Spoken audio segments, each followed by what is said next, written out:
All right, welcome back, everybody, to the segment with Harry and Joe, the Relationship Society.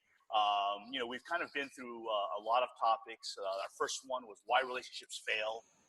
Then we went on to kind of like the blame game, attachment styles, and so forth. And now what we want to go into is actually what makes relationships work, what makes them great. Kind of taking your relationship from the ordinary to extraordinary. Right, Joe? That's right, Harry. And we're going to be, as we look at, I think over the last kind of several decades, there's just been this evolution of relationships. And, one of the things I always say, especially with what we have confronting right now, and because it is such a societal issue and gender issue and war, because we can't live in a world without war until we really heal the war between the sexes, Harry. It's going to be, and really to heal the war between the sexes, we have to really begin to heal the war within ourselves. And that means becoming more conscious and awake and aware to the patterns that we run in relationships. So these 10 pillars are a way for people to move from what we think of as ordinary relationships to kind of more extraordinary relationships. Because the only way that relationships are going to thrive in the future is to have what we talked about last time around attachment styles and these conflicts, is really having these shared context and language and tools. And because we're approaching a period of time, Harry, when relationships are ready to go through a major redesign. We talked about my book, The Reboot Your Relationship, and it's really about moving people from that old 1.0 relationship operating system. And if people really want to thrive, finding and discovering how to get to 2.0, 3.0, 7.0, wherever you want to take it to break through those upper limit barriers. But you see, Harry, the current paradigm isn't working. And so people are unsatisfied in love and relationships, and people, we don't really know how to make relationships work. Did you get that? Did you get that memo in college or growing up, or? I don't know how to make relationships work, bro. Of course, man. I'm on 1.1. I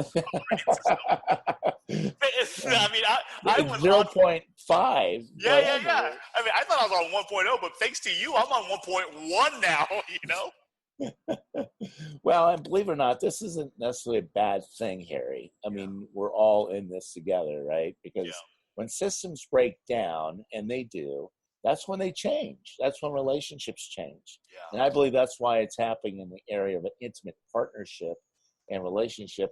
And the breakdown's forcing us, Harry, to move towards more conscious love and being more awake and loving self and loving others. And, really getting into understanding what a conscious relationship is really about. The Rumi quote that you absolutely love that I introduced is, our task isn't to find love. Our task is to find all the barriers that we set against love. And that's going to be in the context of a romantic relationship in which both partners are feeling committed to a sense of purpose, and that purpose is growth. It's individual growth, collective growth. It's as a couple, and growth that makes the world a better place. And that's where the healing's going to become more of what the Relationship Society and the new upcoming book, The Rewire Your Relationship DNA, all this stuff is happening, collectively, and you can see it happening around us, because as of now, most people get into a relationship to satisfy really their own personal needs, and and this may work for a couple years or whatever, but eventually the relationship fails us because we end up unsatisfied as a result, when it's all about what's in it for me, right? So Right. Exactly. That's the key. So, I know you and I are both on a time limit today. So why don't we just? Yeah, we got 10 core pillars that we want to talk about. Yeah, and we may only be able to get through a few of them, and we'll carry through to the other one. It'll help people kind of take the few that we do give them something new. So yeah, sounds great. So let's start. Let's go with it. Having a fixed self. What is this about? Well, I mean, to make a distinction, the common place between, let's say, ordinary views that lead to having a commonplace, ordinary relationship. What we found and what I found and what I've been really researching, this cutting edge stuff that most people haven't even discovered yet, that we're bringing to people, are that I found that there's 10 such beliefs that seem like they make sense on the surface, right? But when we actually begin to dive down and look at it, the things that we think work actually strangle the magic out of relationships. And what could actually be kind of an epic, lasting love affair actually becomes kind of diminished and over time. So we want to offer a new, broader context for each of these types of themes here that we're going to, these pillars, so that we can have, when I talk about this, breaking through the upper limit barriers to love and connection, and really having this extraordinary, epic love relationship. And a lot of us don't even understand what that means, but for each pair, being able to really begin to notice, the part of us that wants to agree here with some of the ordinary stuff, the ordinary view, but let's see if we can begin to expand our perspective, our paradigms, our views of ways of creating a extraordinary relationship. So Harry, I think the number one thing I think is we all come into, you talked about having a fixed self. We're all running patterns, Harry. We talked about these attachment patterns from the past, these styles, these unconscious ways of being that are kind of fixed, right? And we talked about problems finding solutions and patterns kind of being a fixed way of being. But having in a relationship, let's say having a fixed self in an ordinary relationship, what happens here is that we relate to ourselves as mostly this fixed identity with wants and needs and preferences and dreams and passions. And then we look for a partner that can fit into, let's say, the picture, that frame, right? And I always say it's you can't see the picture when you're in the frame. So I'm trying to get people out of that frame. But what happens in this ordinary relationship is that they meet as many, they're looking for someone to meet as many needs, wants, and preferences as possible, let's say, without obstructing our self-expression too much. But we look for, what's in it for me, So we look for someone that fits this image of what our ideal partner would be, complete with, like, let's say, and we talked about this before, what we get attracted to. We get attracted to the lifestyle, the physical appearance, all these other desirable qualities and traits. But what you begin to experience with somebody after 3, 6, 9 months, 10 months, a year is their character, the attachment stuff. So moving people from having, let's say, this need for a fixed self to creating having more of a fixed commitment. Wow. You know what I mean? And that's awesome. Not right. And that's not our identity that's fixed, but our commitment to the relationship. And that's where breaking through the upper limit barrier for people is, who we are, because who you are, Harry, and who I am, and who our lover is, that continues to change.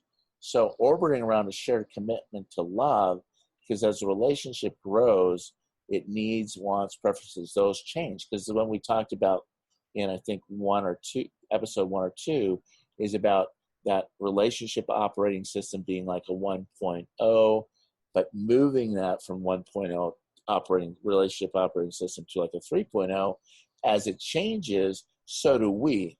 So that's allowing and growing the relationship to set the stage for our own growth and development.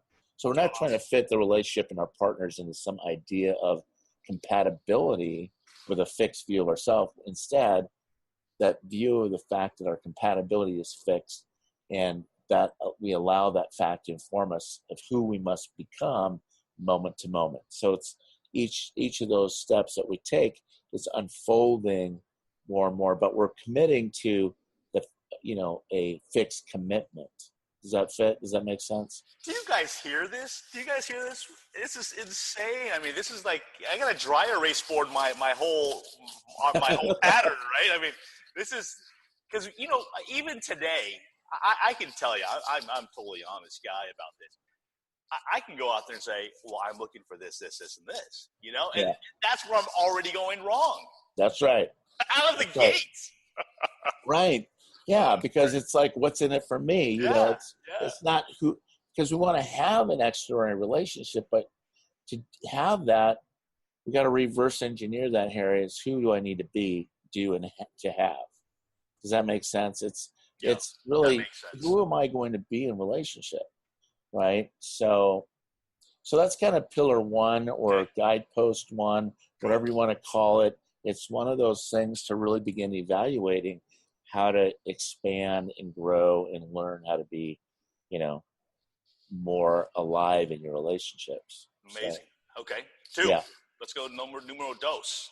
Well, a lot of us, we go into therapy or we go to classes or whatever, thinking, relationship is work.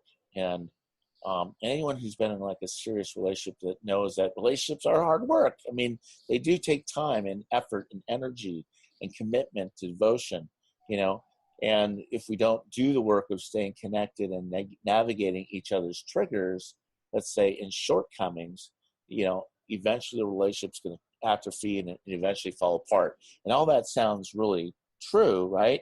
Because and it even sounds right. But this hard work, because we tend to attract the people as partners who know how to push our buttons the best. And over time, even the smallest flaws in our partners can become difficult and be this to be with, because we're repeating our own patterns. Wait, you're saying we want people, we attract people that push our buttons the best like that? Yeah. That's natural. That's right. So conflict is guaranteed to happen because stress and conflict is absolutely going to happen in a relationship, because you have these personality differences and lifestyle differences and value differences and dream differences. No matter how, even a couple that comes in, they go, wow, we are so alike. We have shared dreams and vision and all this stuff, but there's something else, Harry, at play, So what I want to help couples move from is this idea of having this ordinary relationship where it's work, and that's not to say that it doesn't take time and energy and investing into it, but relationship, we want to move that into being more privilege and play. So if you relate to, like, let's say relationship as work, what's the metaphor and the paradigm you're bringing into the relationship? Because that brings in all sorts of associations of burden and obligations and all manners of like heavy and unpleasant things to relationship. Yeah. So if you want to break through this limiting belief, to realize that the privilege of relationship is to have someone walking down that same path with you and practicing with you. Because the relationship I talk about extensively is being this crucible, this path, this practice, this place of healing, this safe, sacred, secure base the two people can kind of work through different things. But you get to be together and play together as you learn to develop yourself, right? And it can be you can do, but you can either do this development alone, which a lot of people do, with no companion, or you can do the same development in the context of a loving and being in love type of scenario. And it's a context that allows you to see relationship as this infinite game where you get to experiment and play and experience the preciousness of having a partner in answering your deepest and most important questions of life. Does that make sense? Yeah, so I'm already going to go into a relationship knowing that I'm going to be attracted to someone who's going to push my buttons, that we're definitely going to fight. And then I've already got to cancel how I think of what a relationship is. So I'm already going into a relationship knowing that I've got to go in with a mindset knowing that I'm going to grow. This is going to be hard, but this is the only way I'm going to grow is through this relationship. That's right. That's right. Okay, cool. 3. Yep. Well, we want to make a distinction between, and we talked about this in one other session, about how we evaluate our partner, that seems like that's important. When you're trying to figure out if an ordinary relationship is going to work out, we look at how well your partner meets your needs in very important areas of your life, right? Are they successful enough, sensitive enough, caring enough, spiritual enough? Was the sex great? Making sure that your partner is measuring up is an important prerequisite to, let's say, a fulfilling relationship. So no measuring in sex, Joe. No measuring in sex. Especially in inches, right? I don't know. Exactly. So what we want to help couples really begin to explore and do is to move from evaluating your partner, right, to evolving yourself. Because in an extraordinary relationship, we look at the ways we're not getting what we want as pointing to our shortcomings, our limitations, our lack. Because if we don't have enough, let's say, of a particular experience in relationship, it's our task to really figure out who we need to become to either add what's missing or inspiring our partner to add it freely, right? Or evolve beyond the point where that occurs to us as a need or a want. It doesn't occur as a need or a want. So that's going to be something that we want to be able to look at, is that if I want to have the one, I got to be the one. That means I'm evolving myself. So whatever arises on the path and practice area of love, it's really just mirroring back to me where I get to grow and evolve more, right? Got it. That's the extraordinary part. And it's important you have that type of thing. That's great. That's great. Okay, Friday morning for me, this is already a great start to my day. All right, let's go on. Let's go on. Commitment to each other. Right. Well, right. That would be an ordinary relationship, right? We're committing to one another. That sounds right. I mean, and we should be committed to one another. And it's probably what majority of the people say. That's what their expectation is. Right. But it can go better. That's right. And it's natural to prioritize your commitment to each other above all else. And, and commitment to each other in a relationship is what creates the feeling, let's say, of safety and that allows for deeper intimacy and connection and belonging. But if one partner is more committed than the other, then guess what? This lack of balance will be this constant source of irritation and frustration in the relationship. And of course, if you're not committed to each other, then when something better comes along or things get hard, the relationship can simply dissolve. That's why that commitment to each other doesn't work, right? Now, here's what we want to shift is committing to a larger, let's say, context. Because that polarity, the binary between two people is not maintained, let's say, through commitment to each other from one pole to another pole, from an eye to eye, but through each person's commitment to what you and I have been talking about, this third pole, this we, which is a higher sense of purpose for the relationship and both people in it. So if we're more committed, let's say, to the context that we have for the relationship itself than to the other person, we begin to avoid the common push and pull and of compromise, and allow each person in that relationship to continue to evolve towards a relationship's higher purpose, whatever that is. So some examples of a healthy third poles for that might be including inspiring the full of self-expression, to live an extraordinary life, or to open up more deeply, to one another and to grow and evolve. And all those things are really important, but moving it from, hey, we're committing to one another to this larger context. Does that make sense? Love it. Let's do one more. We got some let's time. Go. Loving let's do one more, then we'll do the other. Okay. We'll do the rest of it. We'll go through the first 5, and then we'll continue with the other 5. I love that. Let's do this. Love certain parts versus loving all parts. Yeah. Well, in an ordinary relationship, we come to realize that our partner has many different faces, right? Some of which we love and other parts that we can grow to accept, and to make our relationship last. We tend to downplay or minimize the parts we don't care for, then highlight the ones that we love and encouraging our partner. And all that sounds legit, right? Yeah, right. Sounds like normal. Yeah. What's right? Yeah, exactly. Yeah, but that's loving certain parts. But in a extraordinary relationship, Harry, this is the hard work, right? Okay. There's a book called Wabi Sabi Love, and it's about loving. Wabi Sabi Love is this idea that Ariel Ford talks about with um, the Japanese have this old tradition of taking broken vases, and these broken vases are filled with gold, 24 karat gold. They accentuate the vase. They take that vase, they put it in a museum and highlight the fractured and the imperfection, and loving a perfect, an imperfect person perfectly means loving all parts. Then we deliberately begin to seek and uncover any of the unsavory or unhealthy or unattractive parts of our partner in order to give them love. Now, we're not talking codependency or tolerating certain things like addiction, abuse, infidelity, all those types of things. We're talking about stuff that, learning to cherish and make love to all parts of your partner, especially the ones without the ribbons and bows.